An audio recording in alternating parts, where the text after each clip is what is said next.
الحمد لله رب العالمين. أشهد أن لا إله إلا الله وحده لا شريك له، وأشهد أن سيدنا ومولانا محمدًا عبده ورسوله، صلى الله تبارك وتعالى عليه وعلى آله وأصحابه وذرياته أجمعين. أما بعد، فإن أصدق الحديث كتاب الله، وأحسن الهدي هدي سيدنا ومولانا محمد صلى الله تعالى عليه وسلم، وخير الأمور عوازمها، وشر الأمور محدثاتها، وكل محدثة بدعة، وكل بدعة ضلالة. وبالسند المتصل منا إلى الشيخ الإمام الهمام الحافظ الحجة أمير المؤمنين في الحديث أبي عبد الله محمد بن إسماعيل بن إبراهيم بن بردزبة الجعفي البخاري رحمه الله تبارك وتعالى، ونفعنا بعلومه آمين، أنه قال: باب قول الله تبارك وتعالى: ونضع الموازين القسط ليوم القيامة، وأن أعمال بني آدم وقولهم يوزن.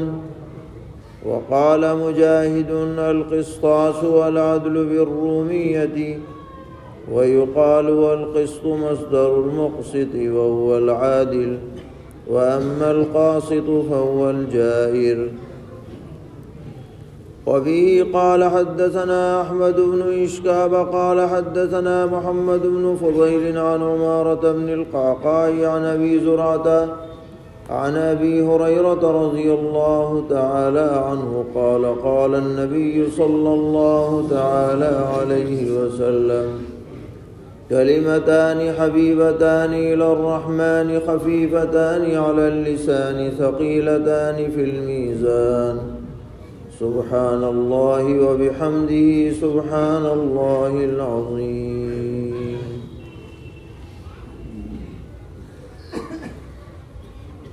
معزز علماء کرام، طلبہ عزیز اور بزرگوں اور بھائیوں،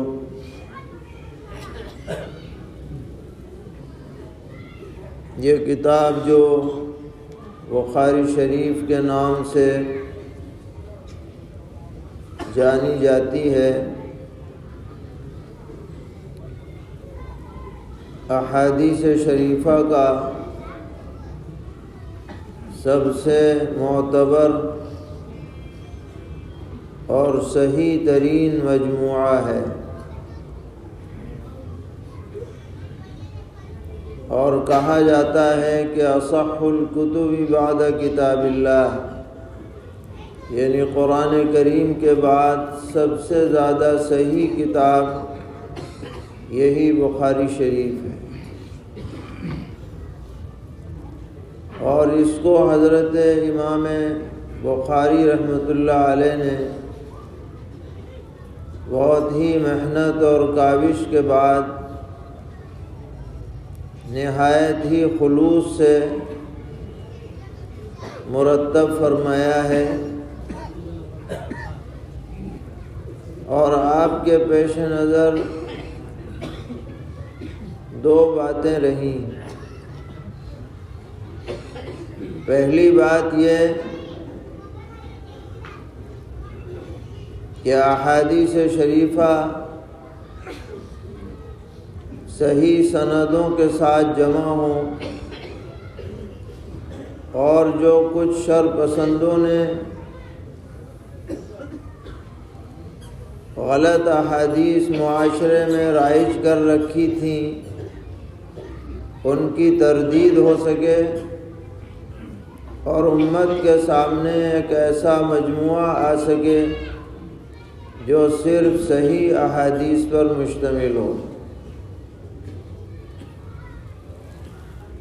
اور دوسرا مقصد آپ کے پیش نظر یہ تھا کہ احادیث شریفہ سے مسائل کا استنباط کیا جائے۔ چنانچہ آپ نے پوری کتاب میں یہ دیکھا ہوگا کہ حضرت امام بخاری رحمۃ اللہ علیہ ترجمۃ الباب قائم فرماتے ہیں اور پھر اس کے ذیل میں حدیث لاتے ہیں جو اس ترجمۃ الباب کے لیے دلیل بنتی ہے، اور بعض مرتبہ ایک ہی حدیث سے آپ کئی مسئلے نکالتے ہیں اور اس کی طرف طلباء کو، اساتذہ کو متوجہ کرتے ہیں۔ ان دونوں مقاصد میں آپ پوری طرح کامیاب رہے، اور اللہ تعالیٰ نے آپ کی یہ کاوش ایسی قبول فرمائی کہ آج پوری دنیا میں اس وقت تک کوئی آدمی عالم نہیں کہلاتا جب تک کہ وہ بخاری شریف نہ پڑھ لے۔ یہ خاص اللہ تعالیٰ کی توفیق سے ممکن ہو سکا۔ جب ہم حضرت امام بخاری رحمۃ اللہ علیہ کے حالات دیکھتے ہیں تو حیرت ہوتی ہے کہ انتہائی کم عمری میں آپ نے احادیث شریفہ کو حفظ یاد کرنا شروع کر دیا تھا۔ آپ کی پیدائش 194 ہجری میں ہوئی ہے، اور صرف 10 سال کی عمر میں آپ نے اچھی خاصی احادیث یاد کر لی تھی۔ حالانکہ ہم دیکھتے ہیں آج کے 10 سال کا بچہ تو چھوٹی موٹی باتیں بھی یاد کرنی اس کے لیے مشکل ہوتی ہیں، اور وہاں اچھا خاصا ذخیرہ 10 سال کی عمر میں یاد کر لیا۔ اور 16 سال کی عمر میں بڑے محدث ہیں حضرت عبداللہ ابن المبارک اور امام وکیع ابن الجراح، ان کی پوری کاپیاں یاد کر لی زبانی، جس کا بڑی عمر کے محدثین کے لیے بھی یاد کرنا مشکل ہوتا۔ اور بعض ایسے بھی واقعات ہیں کہ آپ کسی بڑے محدث کی مجلس میں گئے اور انہوں نے کوئی سند بیان کی تو آپ نے کم عمری کے باوجود انہیں ٹوک دیا کہ سند ایسے نہیں ایسے ہے۔ تو وہ محدث بڑی عمر کے تھے، انہوں نے سوچا یہ ذرا سا بچہ کیا مجھے ٹوک رہا ہے، ڈانٹ دیا انہیں۔ حضرت امام بخاری رحمۃ اللہ علیہ نے فرمایا کہ معذرت آپ اپنی کاپی سے ملا لیجئے، جو میں کہہ رہا ہوں وہ صحیح ہے یا غلط تو آپ کو پتہ چل جائے گا، ابھی تو آپ زبانی بیان کر رہے ہیں۔ تو وہ اٹھ کر گھر میں تشریف لے گئے اور وہاں اپنی کاپی جو لکھی ہوئی تھی اس سے ملایا، تو واپس آ کر کے تصدیق کی کہ ہاں جو تم کہہ رہے تھے وہ صحیح ہے، اور جو میں نے کہہ رہا تھا مجھ سے غلطی ہوئی۔ تو یہ کوئی معمولی بات نہیں ہے کہ آدمی کسی بڑے محدث کو سند کے بارے میں ٹوک دے، یہ جبھی ہو سکتا ہے جب کہ حافظہ بہت مضبوط ہو اور اپنے علم پر کامل اعتماد ہو۔ اللہ تعالیٰ کے ہاں نیتوں کی قدر ہوتی ہے۔ آدمی اگر اچھی نیت سے کوئی کام کرتا ہے تو اللہ تعالیٰ اسے امت کے لیے انتہائی نفع بخش بنا دیتے ہیں، اور اس کے وسیلے سے اجر و ثواب کا سلسلہ مسلسل جاری کر دیتے ہیں۔ حضرت امام بخاری رحمۃ اللہ علیہ، ان کی عمر کل 62 سال ہوئی، 194 میں پیدائش ہے اور 256 میں وفات ہے۔ گویا کہ کوئی بہت زیادہ عمر نہیں ہے، یہ اوسط درجے کی عمر کہلاتی ہے، لیکن اللہ تعالیٰ نے ایسے کام لے لیے کہ اگرچہ وہ دنیا سے چلے گئے لیکن ان کا نام روشن ہے، ان کا کام روشن ہے، اور ان کے لیے یہ کتاب صدقہ جاریہ بنی ہوئی ہے۔ جہاں بھی، جب بھی، جیسے بھی اسے پڑھا جائے گا اور اس سے فائدہ اٹھایا جائے گا، امام بخاری رحمۃ اللہ علیہ کے درجات میں اضافہ ہوتا رہے۔ اس میں ہمارے لیے بھی سبق ہے کہ ہم بھی کچھ ایسا انتظام اسی مقصد سے کر کے جائیں دنیا سے کہ ہم چلے جائیں لیکن کچھ ثواب کا سلسلہ بعد میں بھی باقی رہے۔ آپ نے حدیث سنی ہوگی، یہاں عام لوگ بھی موجود ہیں، ان کی بھی یاد دہانی ہو جائے کہ سیدنا حضرت ابو ہریرہ رضی اللہ تعالی عنہ روایت فرماتے ہیں کہ نبی اکرم صلی اللہ تعالی علیہ وسلم نے ارشاد فرمایا کہ اذا مات الانسان انقطع عنہ عملہ، کہ جب آدمی مر جاتا ہے تو اس کے عمل کا سلسلہ بند ہو جاتا ہے۔ مر گیا نماز کیسے پڑھے گا، مر گیا تلاوت کیسے کرے گا، مر گیا ذکر کیسے کرے گا، مر گیا صدقہ خیرات کیسے کرے گا، عمل کا سلسلہ بند۔ تو گویا کہ ثواب کا سلسلہ بھی بند، کیونکہ جب آدمی چلتا پھرتا ہے، جانتا بوجھتا ہے تو عمل بھی کرتا ہے، اور جب مر ہی گیا تو نہ عمل ہے نہ کوئی ثواب کا اضافے کی صورت ہے۔ لیکن پیغمبر علیہ السلام نے فرمایا کہ اگر تین کام آدمی کر کے جائے تو اگرچہ وہ مر جائے گا لیکن اس کے ثواب کا سلسلہ باقی رہے گا۔ فرمایا الا من ثلاث، 3 کام ایسے ہیں، 3 انتظامات ایسے ہیں کہ آدمی دنیا میں نہ بھی رہے مگر اس کے لیے اجر و ثواب کا انتظام ہوتا رہے گا۔ الا من صدقۃ جاریۃ، صدقہ جاریہ کا انتظام کر کے جائے، مسجد بنا دے، مدرسہ بنا دے، کنواں کھدوا دے، نل لگا دے، جس سے خلق خدا فائدہ اٹھاتی رہے۔ حتیٰ کہ اگر پیڑ بھی لگا دے گا، سایہ دار پیڑ، پھلدار پیڑ، تو جب تک اس سے خلق خدا فائدہ اٹھائے گی، چاہے وہ انسان ہو یا غیر انسان، چڑیے بھی اگر فائدہ اٹھاتی رہیں گی تو اللہ تبارک و تعالی اس کے اجر و ثواب میں اضافہ کرتے رہیں۔ الا من صدقۃ جاریۃ،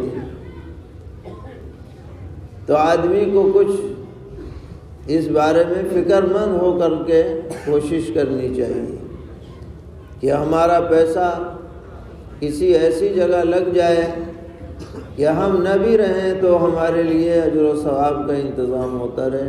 الا من صدقۃ جاریۃ، ضروری نہیں ہے کہ پوری مسجد بناؤ، ضروری نہیں ہے کہ پورا مدرسہ بناؤ، اگر آپ نے ایک اینٹ بھی لگا دی ہے اللہ تعالیٰ کے ہاں تو وہ بھی مقبول ہے انشاءاللہ، وہ حصہ بھی ہمارے لیے اجر و ثواب میں اضافے کا سبب بنتا رہے، کم ہو یا زیادہ، اچھی نیت کے ساتھ یہ انتظام ہونا چاہیے۔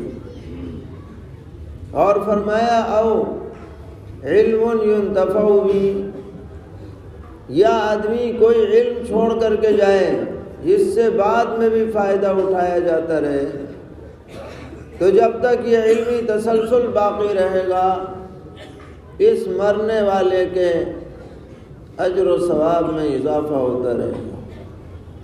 وہ اساتذہ کرام جو طلباء کو درس دیتے ہیں، نورانی قاعدہ پڑھا دیں، تعلیم الاسلام پڑھا دیں یا بخاری شریف پڑھا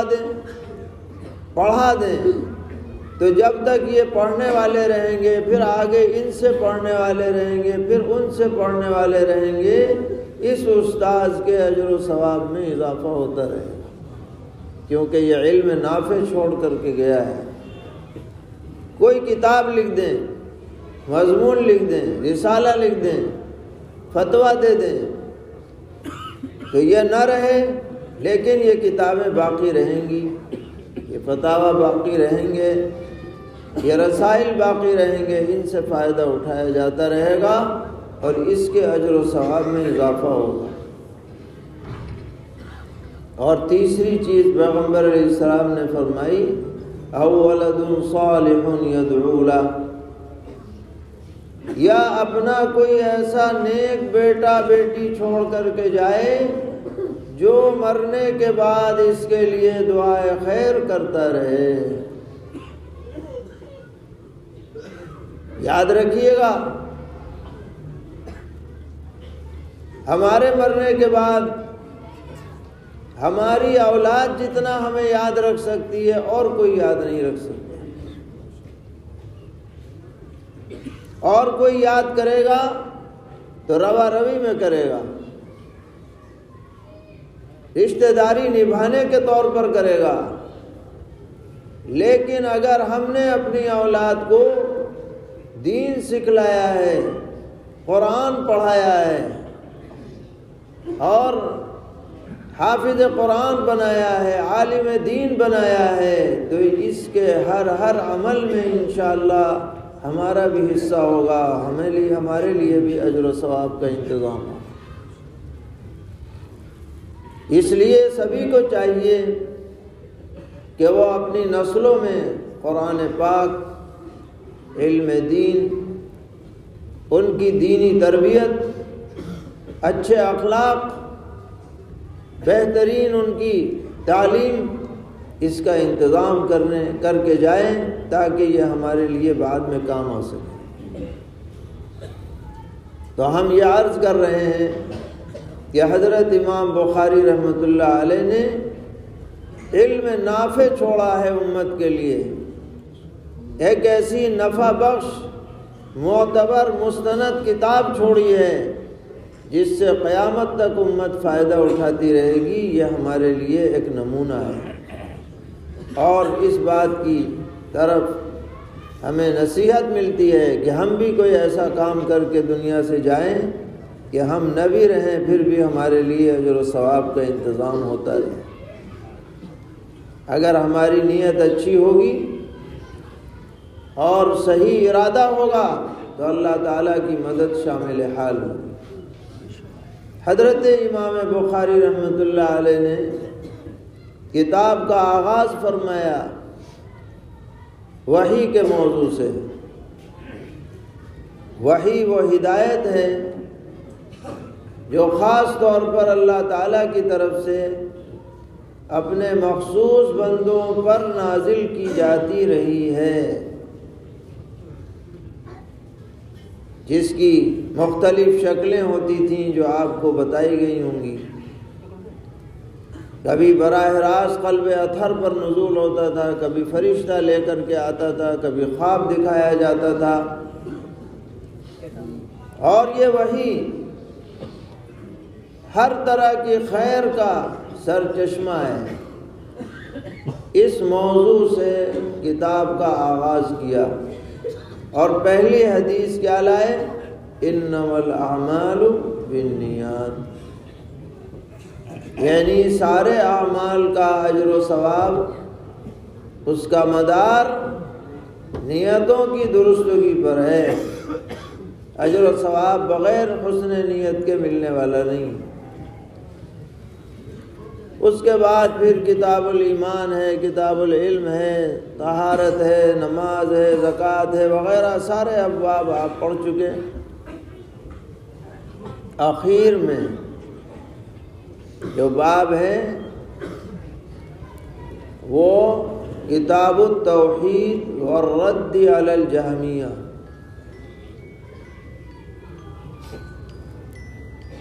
اس میں باطل نظریات کی تردید ہے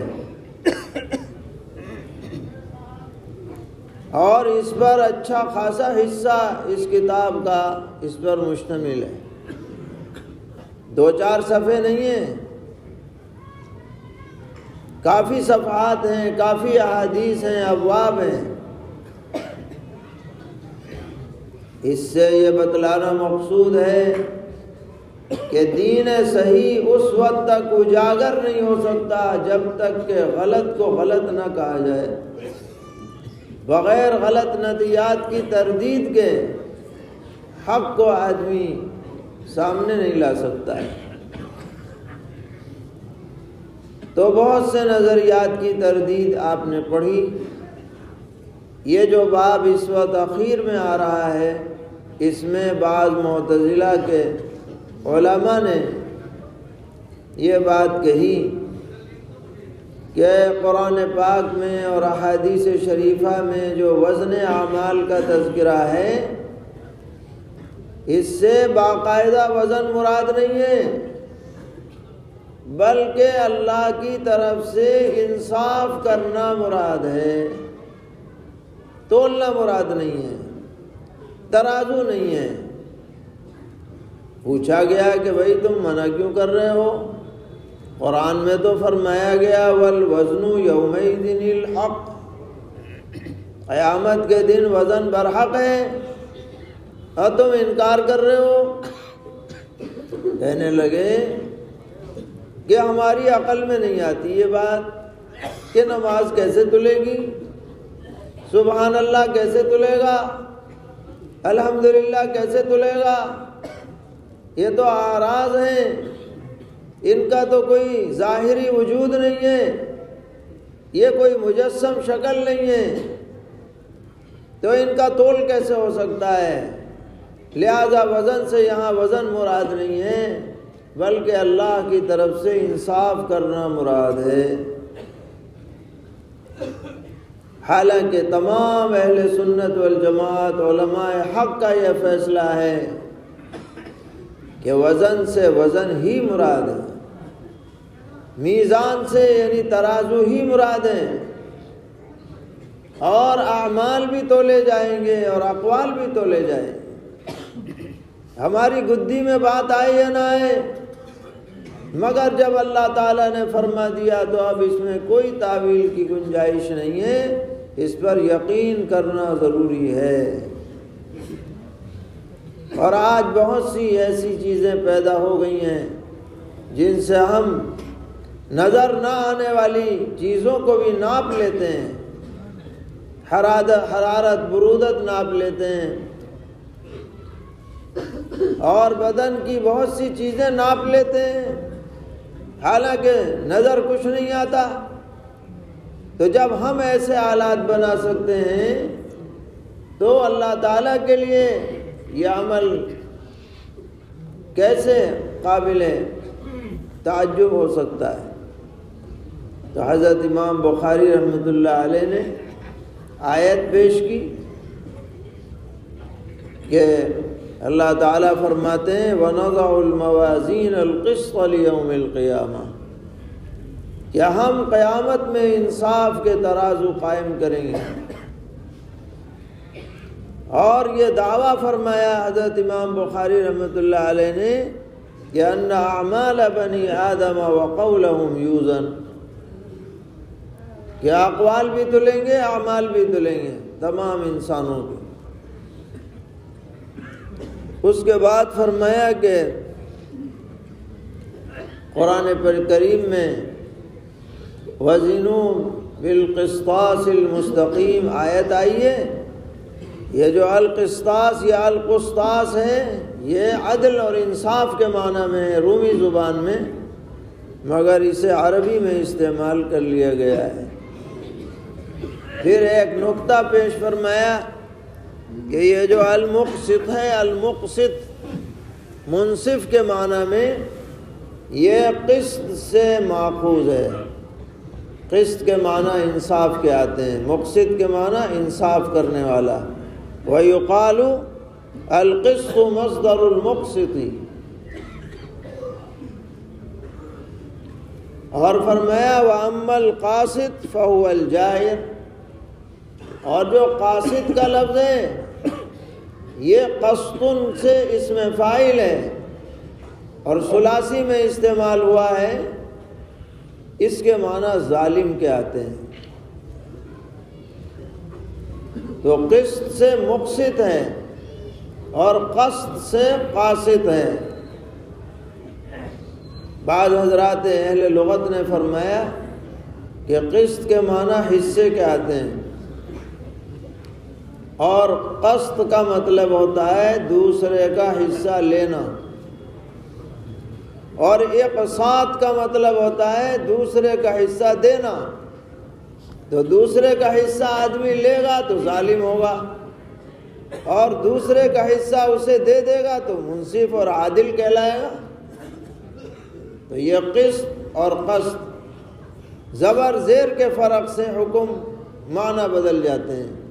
یہ عربی زبان کی ایک خصوصیت ہے، تھوڑی سی تبدیلی سے متضاد معنی سامنے آتے ہیں۔ تو یہ ضمنی بات تھی جو وَنَضَعُ الْمَوَازِينَ الْقِسْطَ کے تحت میں حضرت نے افادے کے طور پر ذکر کر دی کہ طلبہ اس سے مستفید ہوں۔ اصل دعویٰ کیا ہے کہ اقوال اور اعمال تولے جائیں گے، اس دعوے کی دلیل احادیث شریفہ میں سے اس وقت جو دلیل پیش کی جا رہی ہے وہ روایت ہے جو سیدنا حضرت ابو ہریرہ رضی اللہ تعالی عنہ سے مروی کہ پیغمبر علیہ السلام نے فرمایا کلمتان حبیبتان الی الرحمن، دو بول ہیں جو رحمان کو بڑے پسند ہیں، یعنی جو انہیں پڑھے گا وہ رحمان کا پسندیدہ بندہ بن جائے گا۔ خفیفتان علی اللسان، زبان پر بڑے ہلکے پھلکے ہیں، کوئی زیادہ مشقت نہیں ہے ان کو پڑھنے میں، مگر ثقیلتان فی المیزان، ترازو میں بڑے بھاری ہیں۔ اللہ اکبر۔ حدیث میں آتا ہے، مسلم شریف کی روایت ہے کہ الحمدللہ تملأ المیزان، صرف الحمدللہ کہنے سے اتنا ثواب ملتا ہے کہ پورا نیکیوں کا پلہ اس سے بھر جاتا ہے۔ الحمدللہ تملأ المیزان، یہی جو لفظ ہے ثقیلتان فی المیزان، یہ دلیل ہے کہ دو بول ہیں، لیکن جب انہیں ترازو میں رکھا جائے گا تو ان میں اتنا وزن ہوگا کہ وہ ترازو کا پلہ جھک جائے گا۔ تو طبیعت میں شوق پیدا ہو گیا، رحمان کو محبوب ہیں، زبان پہ ہلکے ہیں، وزن میں بھاری ہے۔ بتایا جائے کون سے دو بول ہیں؟ فرمایا سبحان اللہ وبحمدہ سبحان اللہ العظیم، اللہ کی ذات ہر عیب سے پاک ہے، میں اس کی حمد و ثنا کرتا ہوں، وہ ہر عیب سے منزہ ہے، وہ عظیم ہے۔ یہ کلمات بڑے باوزن ہیں، بابرکت ہیں، اللہ تعالیٰ کو پسند ہیں، محبوب ہیں، اور ان کو پڑھنے میں کوئی مشقت بھی نہیں ہے، وزن میں بڑے ہی وزنی ہے۔ کیوں وزنی ہے؟ اس لیے کہ ان سے زیادہ سچے کلمات اور کچھ نہیں ہو سکتے۔ ہر طرح کی تعریف کا ذاتی طور پر، حقیقی طور پر، دائمی طور پر اللہ کے علاوہ کوئی متصف نہیں۔ اگر کسی انسان میں کوئی خوبی ہے بھی تو وہ ذاتی نہیں ہے، عطائی ہے، اللہ کی طرف سے دی گئی، اور عارضی ہے، ہمیشہ کے لیے نہیں۔ اللہ نے ہمیں دیکھنے کی صلاحیت دی ہے، تو یہ ہم کہیں سے لے کے نہیں آئے، خرید کے نہیں لائے، اللہ نے ہمیں از خود عطا فرمائی۔ یہ نعمت ہماری عطائی نعمت ہے۔ اگر ہم خوبصورت ہیں، حسین و جمیل ہیں، رنگ ہمارا گورا ہے، آنکھیں بڑی بڑی ہیں، بال شاندار ہیں، تو ہم کسی دکان سے خرید کے نہیں لائے، یہ اللہ نے ہمیں ماں کے پیٹ میں عطا کی۔ یہ نعمتیں عطائی ہیں۔ ایسے ہی ساری نعمتوں کا حال ہے، اور یہ چند روز کے لیے ہمیں دی گئی ہیں، چند سالوں کے لیے دی گئی ہیں۔ جیسے جیسے 40 سال کے بعد عمر گھٹنی شروع ہوتی ہے، ان سب میں فرق پڑنا شروع ہو جاتا ہے، بینائی میں فرق آ جاتا ہے، سننے میں فرق آ جاتا ہے، سمجھنے میں فرق آ جاتا ہے، چلنے میں فرق آ جاتا ہے، دوڑنے میں فرق آ جاتا ہے۔ اور میاں اگر 90 سے اوپر آدمی چلا جائے تو بچہ بوڑھا برابر ہو جاتا ہے، اکثر کا یہی حال ہے۔ تو نعمتیں تو ملی، مگر یہ عطائی ہیں اور وقتی ہیں۔ اس کے برخلاف اللہ تعالیٰ کی جو نعمتیں ہیں، جو صفات ہیں، جو کمالات ہیں، جو خوبیاں ہیں، جو محامد ہیں، ازل سے ہیں، ابد تک ہیں، ہمیشہ سے وہ ہر طرح کی خوبیوں سے متصف ہے اور ہمیشہ متصف رہنے والا ہے۔ اس پر نہ فنا طاری ہوگی اور نہ کسی اور سے وہ کوئی صفت حاصل کرتا ہے، وہ بذات خود ان صفات سے متصف ہے۔ اس سے بڑی سچی بات کائنات میں کچھ نہیں، اور سچی بات باوزن ہوتی ہے۔ اسی طرح کتنا ہی اچھے سے اچھا انسان کیوں نہ ہو، اس میں کچھ نہ کچھ کمزوریاں پائی جاتی ہیں، طبعی کمزوری ہوں یا اخلاقی کمزوری ہوں یا کچھ ہوں۔ حضرات انبیاء علیہ السلام بھی، صلاۃ والسلام بھی، اگرچہ اخلاقی اور علمی اور اس طرح کی کمزوریوں سے محفوظ رہتے ہیں، لیکن طبعی چیزیں ان کو بھی پیش آ سکتی ہیں، تھکاوٹ ہو سکتی ہے، نیند آ سکتی ہے، اور طبعی تقاضے ہو سکتے ہیں۔ لیکن اللہ تبارک و تعالیٰ کی ذات وہ ہے جو ہر طرح کی کمی سے، ہر طرح کے نقصان سے، ہر طرح کے عیب سے پوری طرح منزہ اور مبرہ ہے۔ یہ بات سب سے زیادہ سچی ہے تو سب سے زیادہ وزنی بھی ہے۔ سبحان اللہ و بحمدہ سبحان اللہ العظیم، ان کلمات کا ہم معنی کے استحضار کے ساتھ ورد رکھا کریں، زیادہ سے زیادہ ہماری زبان اللہ کے ذکر میں تر رہے، اور ہمارا دل اللہ کی یاد سے معمور رہے، اور ہم آخرت کی تیاری کے لیے دنیا میں کوشش کریں۔ اسی لیے حضرت امام بخاری رحمۃ اللہ علیہ نے سب سے آخر میں اس روایت کو اور اس باب کو قائم کیا ہے۔ اس میں گویا کہ ہمارے لیے تنبیہ بھی ہے۔ اللہ تعالی ہم سب کو توفیق عطا فرمائے، اور اس کتاب کے پڑھنے پڑھانے والوں کو دنیا آخرت میں سرخروئی عطا فرمائے۔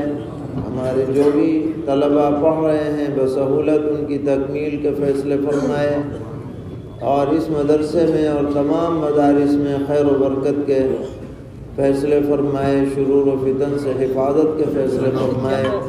وصلی اللہ تعالی علی خیر خلقہ محمد وعلی آلہ واصحابہ وذریاتہ اجمعین۔